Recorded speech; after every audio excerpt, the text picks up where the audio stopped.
plataformas digitais a falar de futuro e hoje vamos ter um duplo ou um triplo desafio, porque vamos falar de What's Next numa área que já é, por definição, What's Next, que é o Deep Tech.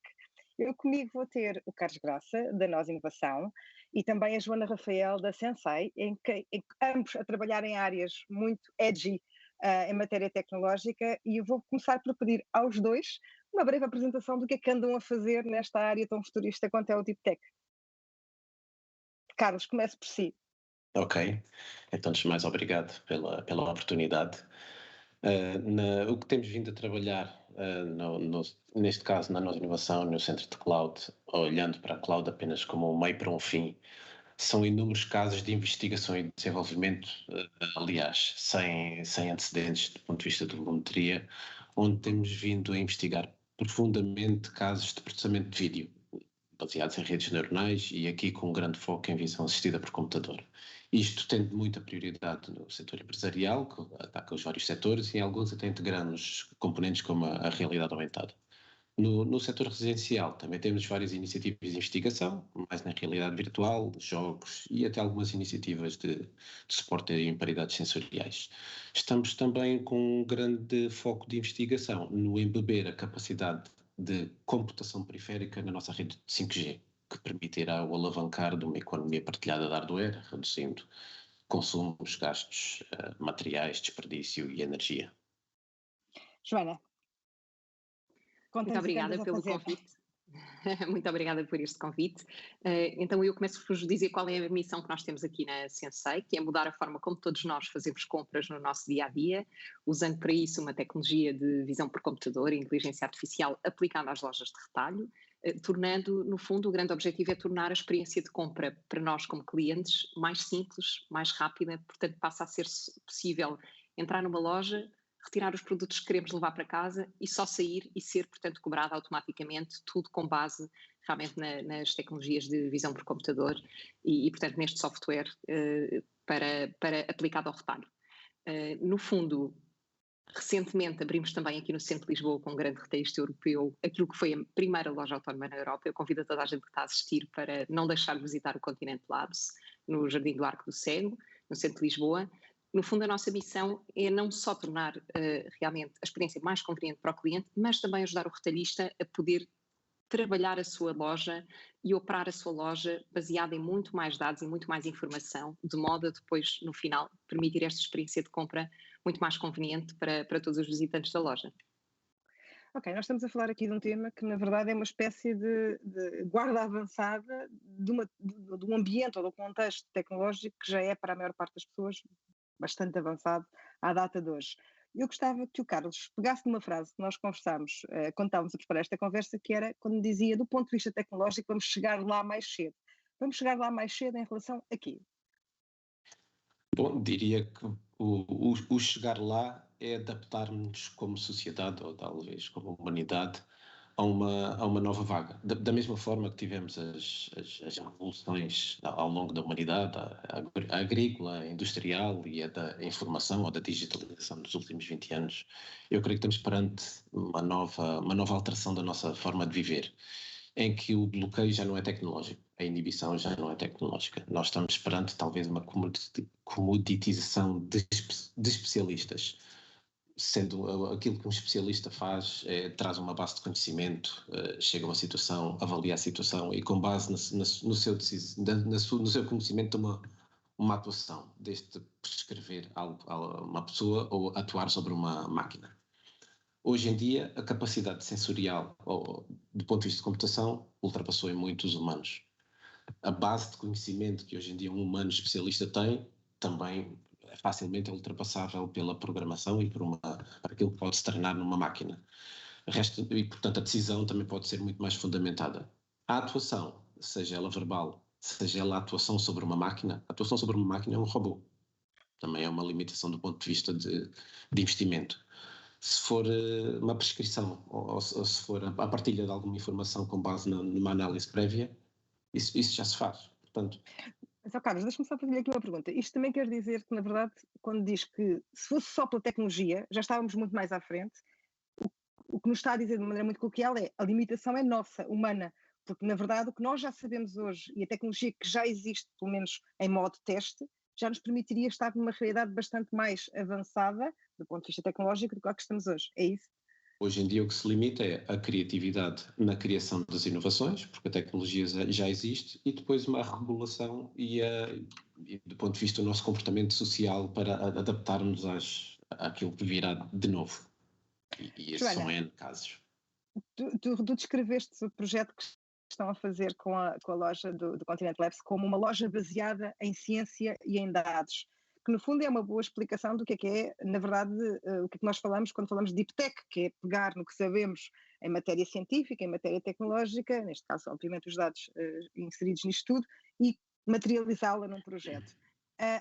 Este exemplo prático, o que é que vos provou a vocês face aos conhecimentos que vocês traziam de trás? Ou seja, no desafio da implementação prática, onde é que vocês chegaram com esta implementação desta loja?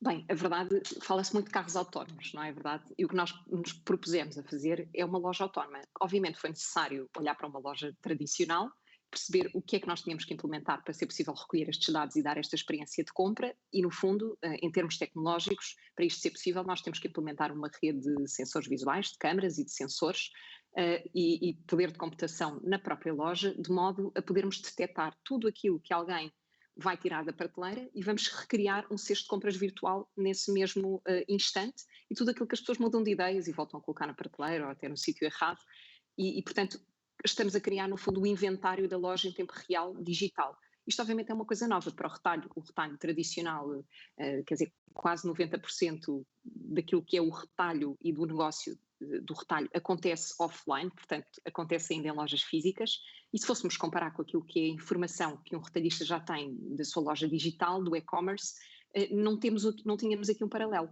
Com uma tecnologia como esta, que acaba por estar, portanto, implementada na loja em si, conseguimos extrair uma série de dados que nos permitem, não só ao staff da loja, mas também quem está a gerir a cadeia, ter uma série de dados e informação em que consegue operar, definir melhor qual é o assortment, fazer as reposições de forma mais automatizada, porque existe no fundo uma aplicação que o próprio staff, quando está em loja, usa para poder saber, sem ter que ir na loja fisicamente à procura, o que é que está em falta. Portanto, tudo isto permite automatizar aqui uma série de coisas, tornar a loja mais eficiente e também libertar o staff para tarefas mais de proximidade ao cliente e de ajudar a experiência de compra, ajudar as pessoas a fazer a compra dentro da loja e, portanto, humanizar aqui um bocadinho a interação que nós temos com as pessoas quando vamos a uma loja, deixando de estar na parte transacional, não é?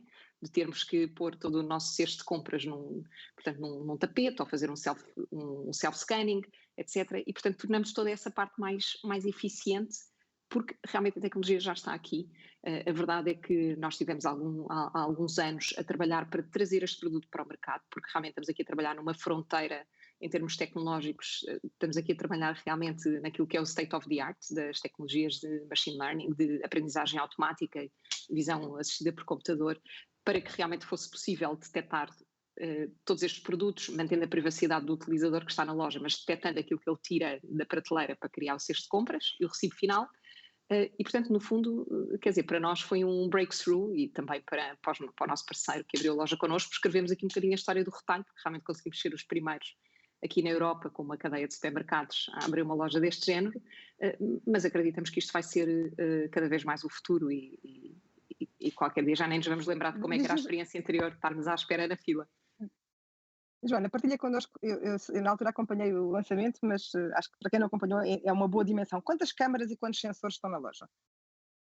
Bem, são algumas dezenas, algumas centenas até de sensores, porque nós acabamos por ter sensores nas prateleiras e depois também sensores visuais no teto da loja. Portanto, nós temos cerca de 200 câmaras aproximadamente na loja. Em quantos metros quadrados? Temos 150 metros quadrados de loja, é uma loja de conveniência. No fundo, o que acontece é que é importante ter redundância para conseguirmos apanhar realmente tudo aquilo que é, todos os produtos que saem e entram dentro da prateleira, mas no fundo, quer dizer, quando falamos em câmaras, às vezes levantam-se questões de privacidade, mas aqui a câmara serve apenas para recolher os dados daquilo que entra e sai na prateleira e não, portanto, invadir a privacidade do utilizador, muito longe disso, portanto, serve apenas esse propósito e até acabamos por não fazer qualquer tipo de reconhecimento facial da pessoa, porque isso realmente não é necessário para providenciar esta experiência.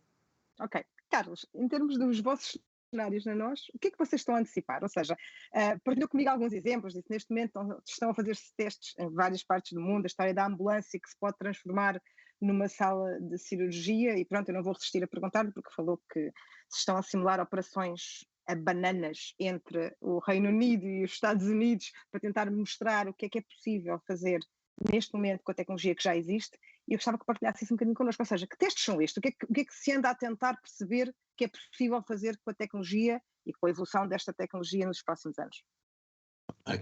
Bom, esse exemplo da cirurgia remota, que é um exemplo neste caso, esse anúncio nem foi para partilhar pela nós, mas que já tem até cerca de um ano, é a inclusão de elementos de rede de ultra redundantes para se poder assumir operações críticas. A cirurgia é uma operação crítica que tendencialmente é feita presencial por um humano e, portanto, não se consideraria sequer uma hipótese de haver um robozinho comandado e poder acabar a internet. Este é aqui que entra o espaço da revolução do 5G, em que temos N pontos de redundância a baixa latência que permite um tipo de intervenção como essas.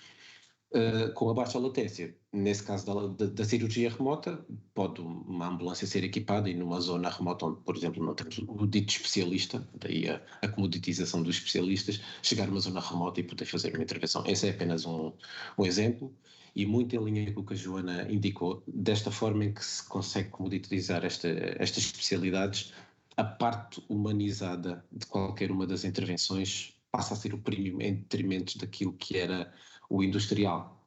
Se pensarmos numa loja, temos muitos operadores na loja a suportar este tipo de iniciativas, mas a parte e que estão a operar a loja, não estão a humanizar na proximidade com o cliente.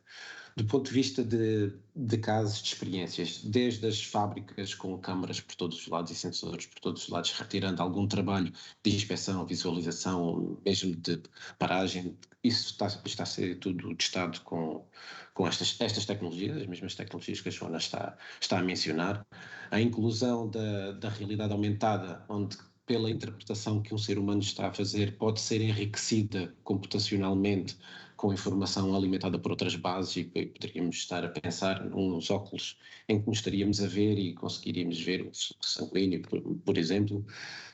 A condução autónoma, que a Joana também mencionou, que também é um caso que já existe e, portanto, falta apenas uma adaptação regulamentar e provavelmente da aprimoração das redes para tornar esse tipo de atividades autónomas, que hoje em dia estão dependentes de seres humanos, e tudo o que sejam os casos de decisão. Os advogados, médicos, etc. São tudo funções que vão mudar no futuro e que vão ter muito mais primazia na sua componente humana do que na sua componente de especialista e tomada de decisão. Nessa vertente, e mais uma vez antecipando coisas que são mais palpáveis no dia a dia de quem não está a trabalhar estas tecnologias, a ideia de que o médico no futuro, o advogado no futuro, será uma coisa completamente diferente, uma profissão completamente diferente, ou mesmo extinta no modo como a conhecemos hoje, é para vocês algo plausível? Perguntava aos dois. Eu acredito que será seguramente diferente. O premium de uma pessoa poder tratar de nós quando estamos vulneráveis valerá muito mais do que alguém que tem muita experiência para poder tomar uma decisão. Isso será dedicado a uma máquina que tem a experiência de todo o mundo. Opinião pessoal. Joana, tu comentavas que a loja é uma espécie de safe place para testar tecnologias que poderão ter cenários mais complexos, como é o caso da condução autónoma. Como é que tu antecipas, tens 30 segundos para nós fecharmos, como é que antecipas esta evolução do safe place para cenários mais complexos? Sim, sem dúvida. É uma loja autónoma, o nível de responsabilidade é o recibo sair correto no final, não é? Obviamente aquilo que o Carlos falava de fazer uma cirurgia e que, portanto, a internet tem que estar lá, não pode haver latência, tudo tem que estar perfeitamente live para que as coisas aconteçam bem. Quer dizer, isto permite uma revolução da forma como nós humanos trabalhamos, não é? E daquilo que nós podemos aportar mais valor e aquilo que são as tarefas mais manuais que ao longo dos séculos têm sido a vir substituídas primeiro por máquinas, depois por robôs, agora por inteligência artificial e, portanto, sem dúvida, eu acho que temos é que ter inteligência para utilizar a tecnologia a nosso favor, a favor da humanidade e para realmente nos permitir ter a todos uma vida melhor e não o oposto, que também é importante que tenhamos essa preocupação. Obrigada aos dois, obrigada por esta conversa. Até à próxima. Obrigado. Muito obrigada. Obrigado.